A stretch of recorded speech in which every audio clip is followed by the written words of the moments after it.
कैसे हैं आप सब। स्वागत है आप सबका कॉमिक स्टार चैनल पे। तो चलिए शुरू करते हैं सर्वनायक सीरीज की 7वीं कॉमिक सर्व क्रांति का भाग 3। मैन, इनफैक्ट हम तेरा आर्मर के जॉइंट्स को इन जैमर्स से ब्लॉक करेंगे ताकि तू चाहे भी तो आर्मर खोल के बाहर ना आ पाए। खुद ही अपनी मौत का सामान पुख्ता कर लिया काफिर। पेशेंस रख मैन। ले ये डिओडरेंट स्प्रे सूंघ। वैसे भी तुम आतंकी लोग बहुत बास मारते हो।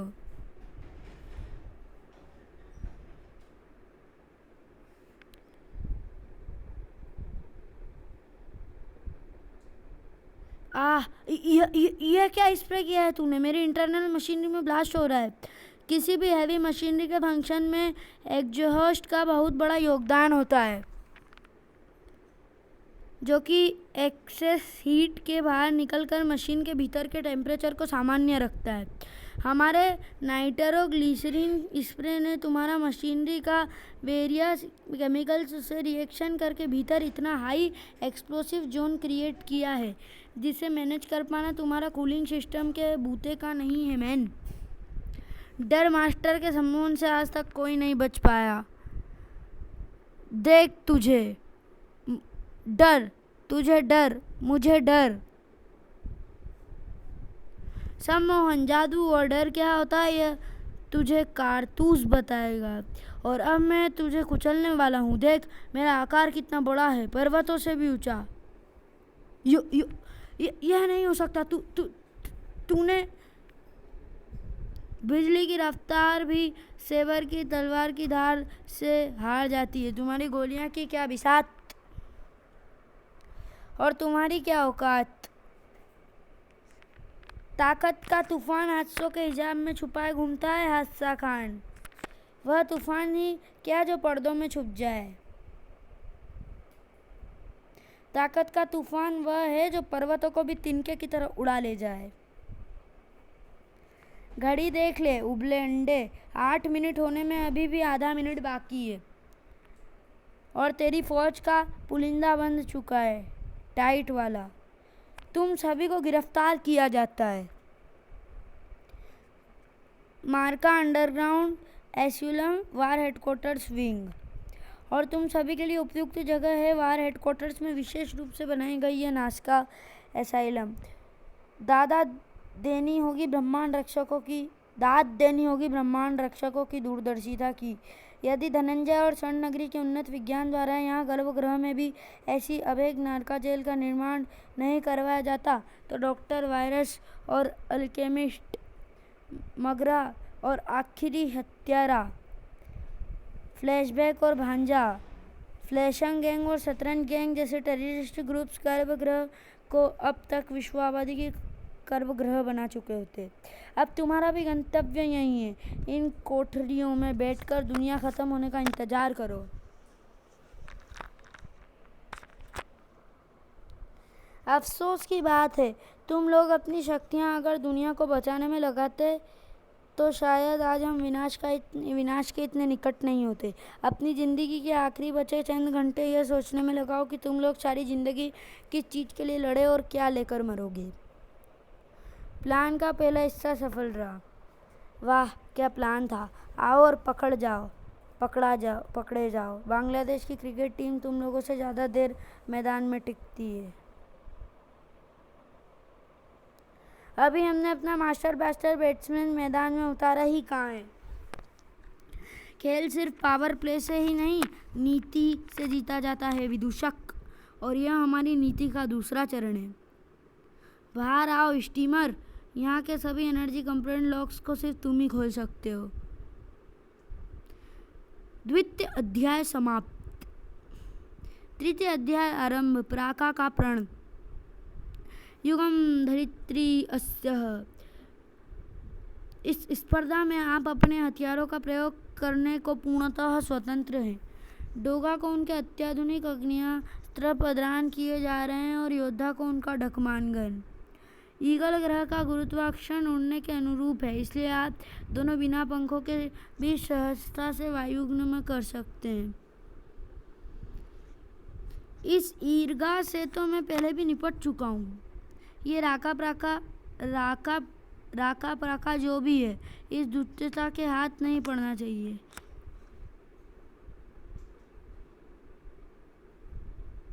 सर्वप्रथम हमें यह सुनिश्चित करना होगा कि यह प्राका स्थापित कहाँ है। ये दोनों कौन है? हवा में एक कहाँ से प्रकट हो गए? जरूर ये इस चुड़ैल ईगा के साथी होंगे। ये तो पृथ्वीवासी हैं। क्या नाम था इस पृथ्वीवासी का? हाँ, डोगा। इसने ही पृथ्वी पर मेरे शक्ति परीक्षण अभियान को विफल कर दिया था। यहाँ कैसे आ पहुँचा? पढ़े डोगा का पूर्व प्रकाशित कॉमिक्स खतरनाक व महारानी, ये जानने के लिए।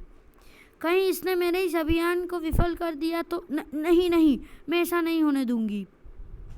हमारा अनुमान है कि यह प्राका यथासंभव उस हवा महल में होनी चाहिए, क्योंकि इस संपूर्ण ग्रह पर कोई धरती ही नहीं है, मात्र व्योम है जहाँ यह युद्ध चल रहा है, और यह हवा महल है। हवा महल? ये दोनों हवा महल का रुख कर रहे हैं। सैनिकों, यह हवा महल तक जीवित नहीं पहुँचने चाहिए। यह तो अपने सैनिकों को इन अजनबियों को मारने का आदेश दे रही है। यानी ये अजनबी ईगा के साथी नहीं है। यही समय जब इस पर वार करके लड़ाई का रुख बदला जा सकता है। इस डायन से यही उम्मीद थी मुझे। ईगा जी ने अपने सैनिकों को हमारे पर आक्रमण करने का आदेश दिया है।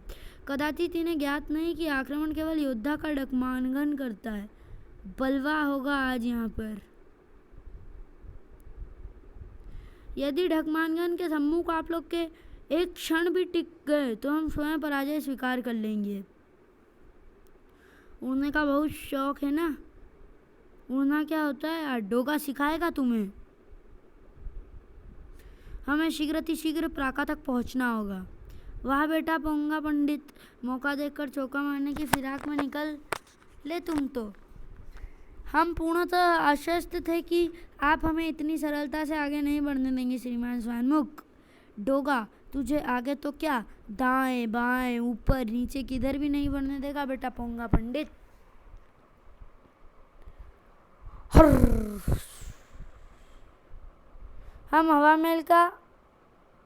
इस हवा महल का प्रहरी लगता है यह। पृथ्वी पर आकर भी ईगा ने ऐसी अजीबोगरीब जीव खड़े किए थे। यह उसी का काम है। यदि प्राका प्राप्त करना है तो इस श्रीमान विलक्षण पशु को समाप्त करना होगा। शाबाश फाड़, जितना बड़ा मुंह फाड़ सकता है फाड़। तेरे वो क्या बोला था पोंगा पंडित? हाँ, विलक्षण पशु से बारूदी पशु बनने का टाइम वहाँ गेला है बिडू। यह तो बारूद हाजमोला की तरह पचा गया। परे हटिए श्रीमान शानमुखी, इन विलक्षण पशु जी महाराज को हम संभाल लेंगे। लो जी, यहाँ तो कंपटीशन ही खत्म हो गया। संभालने वाला खुद ही संभल गया। अधिक प्रसन्न ना हो स्वानमुख जी। संपूर्ण ब्रह्मांड में ऐसी कोई वस्तु नहीं जिसे ढकमानगन भेद नहीं सकता। शो ऑफ कहीं का। आपके कथन का अर्थ तो हम नहीं जानते, परंतु हम आपको जानते हैं। अवश्य ही कुछ अनगरल उवाचा होगा आपने। अबे युगम, मुझसे क्या दुश्मनी थी जो इस पोंगे को मेरे पल्ले दे दिया। व्यर्थ के प्रहलाद छोड़िए और प्राका को तलाशिए। हो ना हो, इस बंद दरवाजे के पीछे ही होगी प्राका। तो यह द्वार ध्वस्त करना होगा हमें। यह प्राका है? यही है वह अविस्मरणीय अद्वितीय शक्ति जिसके लिए बाहर भीषण संहार मचा हुआ है। पृथ्वीवासी प्राका तक पहुंच गए, यानी प्राका जिस कैद में उसका रक्षक मकराका मारा गया। मुझे तुरंत प्राका तक पहुंचना होगा। जिस मकराक के अभेद शरीर को संसार का कोई अस्त्र नहीं भेज सकता, उसे इन पृथ्वीवासियों ने मार डाला। प्राका को हासिल करने का यह अंतिम अवसर है, और यह अंतिम अवसर भी तुम अपने जीवन की तरह ही गंवाने वाली हो रानी ईगा। सीधे युद्ध में तुझे हरा पाना नामुमकिन है, पर अब मैं तुझे संभालने का कोई मौका नहीं दूंगा। ईगल ग्रह पर तुम्हारे शासन के दिन खत्म होते हैं रानी ईगा। ईगल ग्रहवासियों को तुम्हारे शासन से छुटकारा चाहिए। उकाबू ईगा पर हावी हो रहा है। यही समय प्राका शक्ति को सही नेतृत्व यानी जनरल उकाबू को सौंपने का। उचित कहा आपने श्रीमान शानमुख। प्राका जी को उपयुक्त नेतृत्व में सौंपने का समय आ गया है। परंतु उकापू को नहीं, अपितु रानी ईगा को। क्या दिमाग खराब हो गया है तेरा?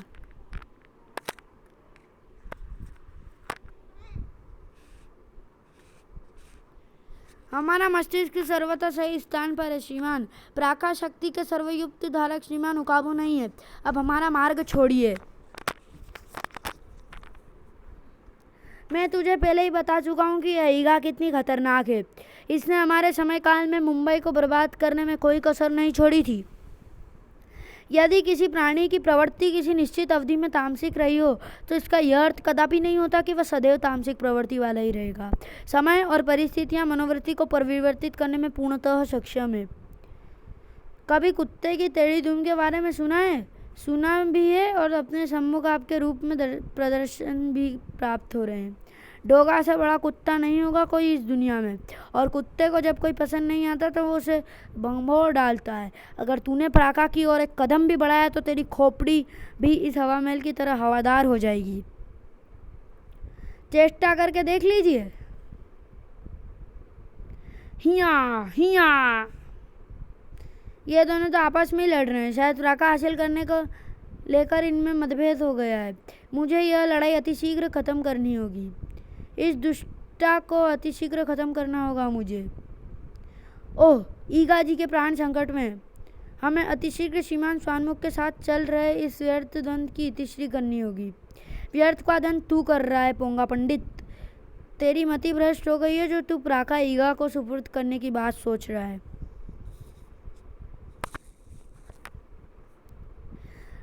होगा तू वेवता कहीं का, पर डोगा के सामने किसी की मनमानी नहीं चलती। मनमानी व उछल कूद तो आप बहुत कर चुके श्रीमान स्वानमुख। अब तनिक विश्राम कीजिए। हुफ, यह कमबख्त चीज उठ क्यों नहीं रही?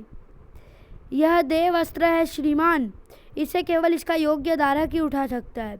आप जितनी चाहे इसे उठाने या इसके नीचे से निकलने की चेष्टा कर ले, परंतु यह व्यर्थ सिद्ध होगा। और अब हमें प्राका जी को इन बंधनों से स्वतंत्र करना होगा। इस शिला से ही प्रस्फुटित हो रही है ऊर्जा जो इन्हें बंधक बनाए हुए है। इन्हें स्वतंत्र करने के लिए हमें इस शिला को भी खंडित करना होगा। अब इन्हें अतिशीघ्र ईगा जी तक पहुंचाना होगा। रुक जा योद्धा, गलती कर रहा है तू। ईगा प्राका की योग्य धारक हो ही नहीं सकती। ओ, यह पृथ्वीवासी तो प्राका को लेकर इधर ही आ रहा है। प्राका? ईगा से पहले मुझे इस पृथ्वीवासी को ही खत्म करना होगा। आपकी यह कुत्सित मंशा सफल नहीं होगी श्रीमान उगाबू। प्राका जी को उनकी माता अर्थात ईगा जी को हम ही सौंपेंगे। हम। प्राका, मेरी बच्ची, आंखें खोल। ओह माँ, मुझे तो लगा था कि मैं उस कारावास से कभी मुक्त नहीं हो सकूंगी। सही लगा था तुझे प्राका। उस कैद से आज़ाद हो गई तू, लेकिन तुझे मेरी बंधक बनने से कोई नहीं बचा सकता। गलत उकाबू। इस पृथ्वीवासी की वजह से मैं आज़ाद भी हो चुकी हूँ और माँ से संधि कर मेरी शक्तियाँ भी लौट चुकी है। अब मुझे छल से बंधक बनाने का मौका नहीं दूंगी मैं तुझे। उकाबू के मरते ही उसकी सेना ने हथियार डाल दिए। कोटि कोटि धन्यवाद पृथ्वीवासी। यदि आज तुम ना होते तो ईगल ग्रह का राजा अवश्य ही उकाबू के हाथों में चला जाता और हम अपनी माँ से सदा के लिए जुदा हो जाते। हम आपसे संपूर्ण वृत्तांत विस्तार पूर्वक सुनने के इच्छुक है देवी प्राका, परंतु उससे पूर्व हमें एक अत्यंत महत्वपूर्ण कार्य करना है। हमें श्रीमान स्वानमुख को स्वतंत्र करना है। ईगा जैसी दुष्टा किसी भी शक्ति की हकदार कैसे हो सकती है? मैं किसी शक्ति की हकदार नहीं डोगा, पर अपनी संतान, अपनी बेटी की हकदार तो हूँ। समय प्राणी को बहुत बड़े सबक सिखा देता है और अक्सर यह सीख आत्मिक आघात और प्रताड़ना से ही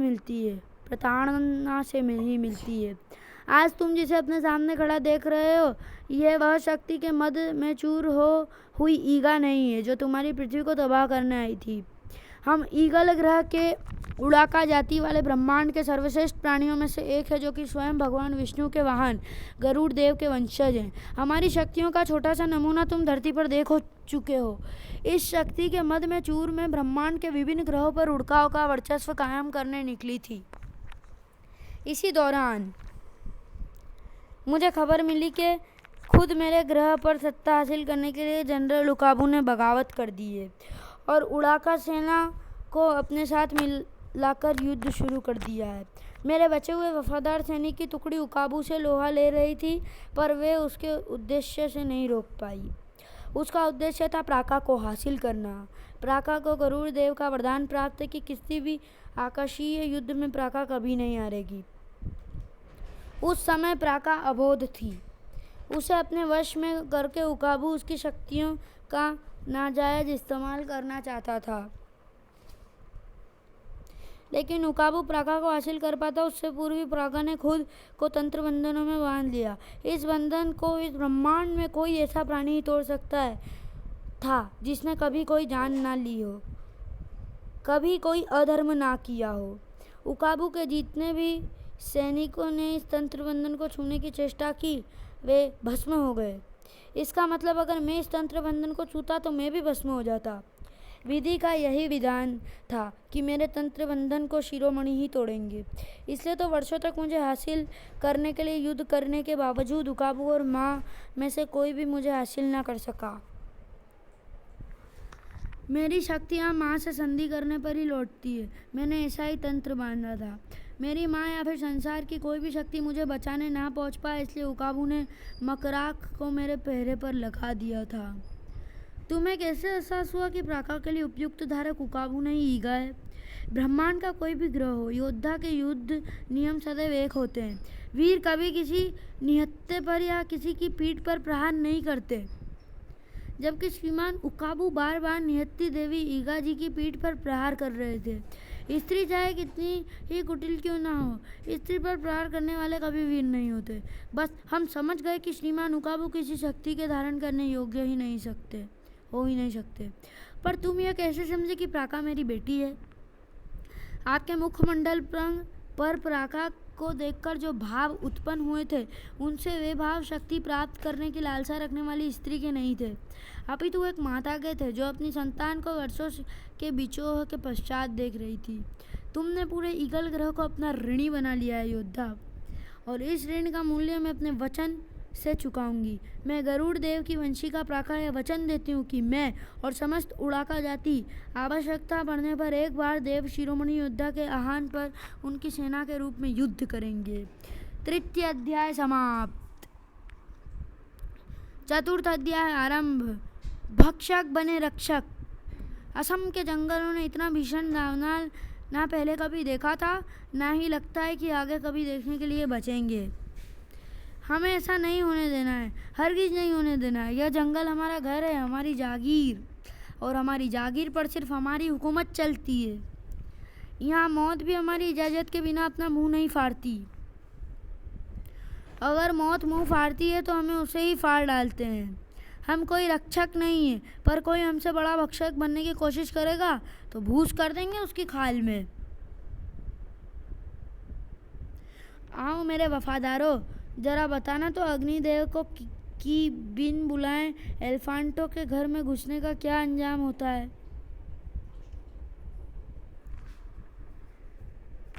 इस दावानल का समूल नाश करने में नदियों का एक एक कतरा लगा दो। आज अग्नि रूपी मौत को कोई ग्रास नहीं मिलेगा एल्फांटो के जंगल में। जंगल में मचे इस कोलाहल से सर्वाधिक भ्रांत जंगली जीव हैं।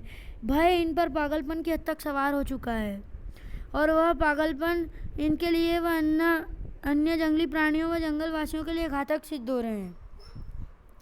इनके पागलपन को लगाम लगानी है तो इन पर लगाम लगानी होगी, और यह काम मेरे यह रेशम के धागे असम आराम से कर सकते हैं।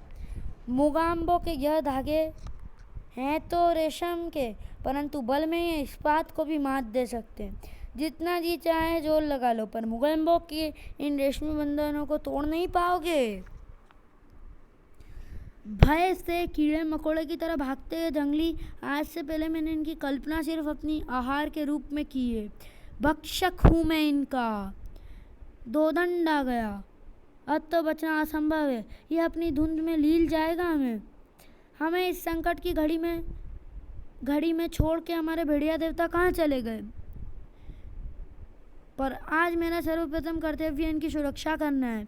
इन्हें सुरक्षित पूर्वजों की धरती तक पहुंचाना है।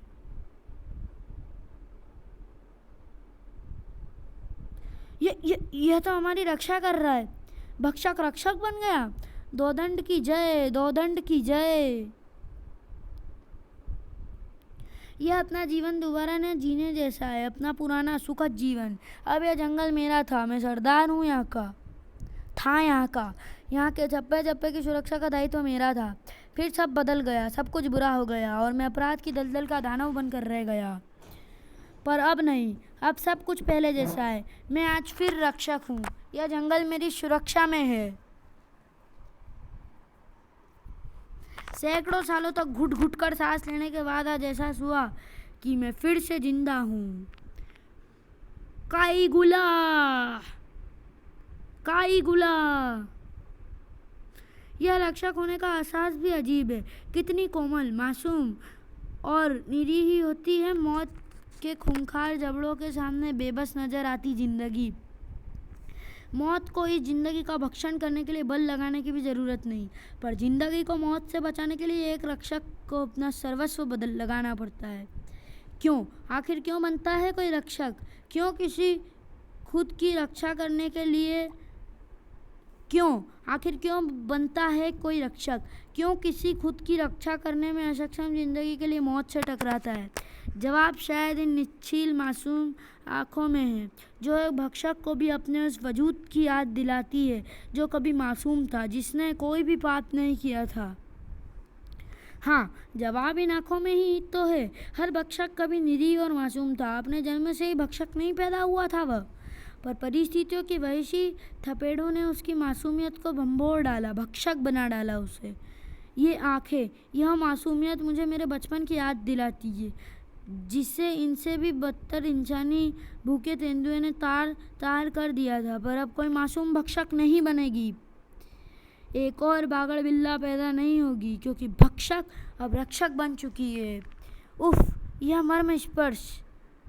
आज वाकई पता चल गया कि अपना सर्वस्व लुटाकर जो सुकून हासिल होता है वह किसी को लूट के कभी नहीं मिल सकता। तुम्हारा नाम क्या है बच्ची? मसाबा। चतुर्थ अर्थ समाप्त, चतुर्थ अध्याय समाप्त। पंचम अध्याय आरंभ। युगम नीति। युगम धरित्री अस्यः। योद्धा और डोगा के मध्य अंतिम व निर्णायक स्पर्धा आरंभ होने को है, परंतु इस स्पर्धा में कोई और भी भागीदार होने वाला है। कोई और कौन? सर्वनायक की इन प्रतियोगिताओं के दर्शक केवल महानायक और यहाँ उपस्थित कालमूर्तियाँ ही नहीं रहे, देवों और असुरों ने भी इन प्रतियोगिताओं पर अपनी दृष्टि जमाई हुई है। अब समय आ गया है कि देव और असुर अपने इस मनोरंजन का उपयुक्त मनोरंजन कर चुका है। मैं देवराज इंद्र और असुरराज शंभुक का आह्वान करता हूँ। समय प्रतिपालक को ऐसे आह्वान की क्या जरूरत पड़ गई? असुरों ने तो सर्वसंधि की अवहेलना भी नहीं की है। मैं इसके लिए आपकी सराहना करता हूँ, परंतु अभी आपको यहाँ बुलाने का उद्देश्य सर्वथा पृथक है। आप और देवराज इंद्र सर्वनायक प्रतियोगिताओं का हिस्सा बनने वाले हैं, अर्थात हमें भी महानायकों की भांति एक दूसरे से युद्ध करना होगा क्या? नहीं देवराज, आप दोनों को महानायकों पर दाव लगाना होगा। दाव? कैसा दाव?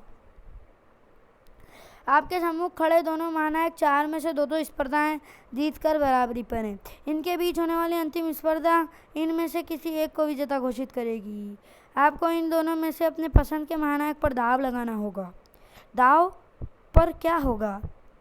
देवता और असुर होंगे दाव पर। उदाहरण के तौर पर यदि इंद्र ने जिस महानायक पर दाव लगाया है और वह हार जाता है, तो जीतने वाले महानायक को यह अधिकार होगा कि वह अपने जीवन में एक बार इंद्र या देवगणों में से किसी भी एक का आह्वान कर सके और देव उसका आदेश मानने के बाध्य होंगे। यही बात शुंभुक और असुर गणों पर भी लागू होगी।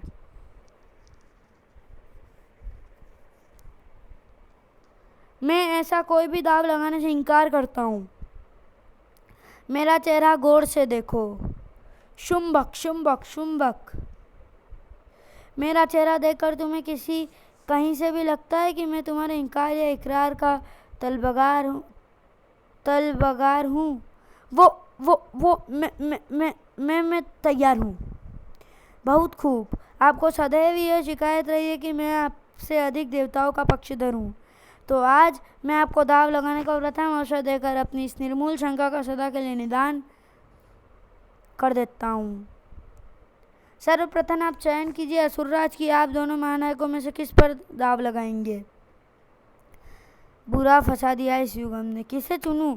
अगर मुझसे गलती हो गई तो गुरुदेव शुक्राचार्य मेरी खाल खिंचवा कर मुझे खोलते कढ़ाई में फिकवा देंगे।